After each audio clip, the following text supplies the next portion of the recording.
आज उद्धव बाळासाहेब ठाकरे शिवसेनेच्या वतीने धुळे जिल्हा इथे कलेक्टर ऑफिसला कलेक्टर साहेबांना पापडकर साहेबांना आज आम्ही निवेदन या संदर्भात दिलं की कालचा अर्थसंकल्प महाराष्ट्राचा सादर करण्यात आला।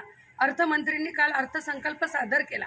आपण सगळ्यांना ते कल्पना आहेच, पण काल ज्या वेळेला आपण बघितलं निवडणुका होत्या, महायुती सरकारने आपल्या वचननाम्यात, जाहीरनाम्यात व भाषणात मोठ्या मोठ्या घोषणा केल्या की आम्ही महिलांना आतापर्यंत 1500 देत होतो, पण आम्ही सत्तेत आल्यानंतर 2100 रुपये देऊ, ही घोषणा महायुती सरकारने केली होती। आणि मुख्यमंत्री उपमुख्यमंत्र्यांनी त्यांच्यावर भरपूर असं मतदान घेतलं। पण काल अर्थसंकल्प महायुतीचं सरकार बसलंही आणि काल अर्थसंकल्प सादर करण्यात आला।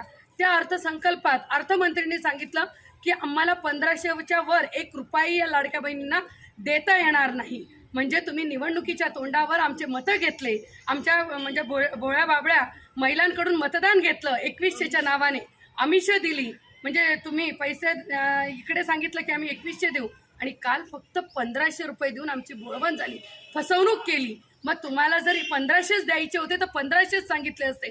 तुम्ही खोटारड्या धंद्यांनी सत्तेवर आलात, म्हणून आज आम्ही उद्धव साहेबांच्या शिवसेनेच्या महिला आघाडींनी कलेक्टर साहेबांना निवेदन दिलं। महाराष्ट्रात ठिकठिकाणी निवेदनं देतो आहोत आम्ही महिला भगिनी की आम्हाला जे सांगितलं होतं किमान 2100 रुपये तरी दिले पाहिजेत। कालचा तुमचा जो बजेट आहे त्या बजेटचा आम्ही निषेध करतो आणि बजेट हा पूर्ण फसवणूक करणारा बजेट आहे। तुम्ही बघितलं असेल कालच्या बजेटमध्ये शिक्षकांना काही नाही, तरुण पिढीला काही नाही, तरुण विद्यार्थिनींना काही नाही, नवीन रोजगार सांगितलं होतं की आम्ही नवीन रोजगारांना संधी उपलब्ध करून देऊ, त्यांना अनेक याच्या संधीतून आम्ही निधी देऊ।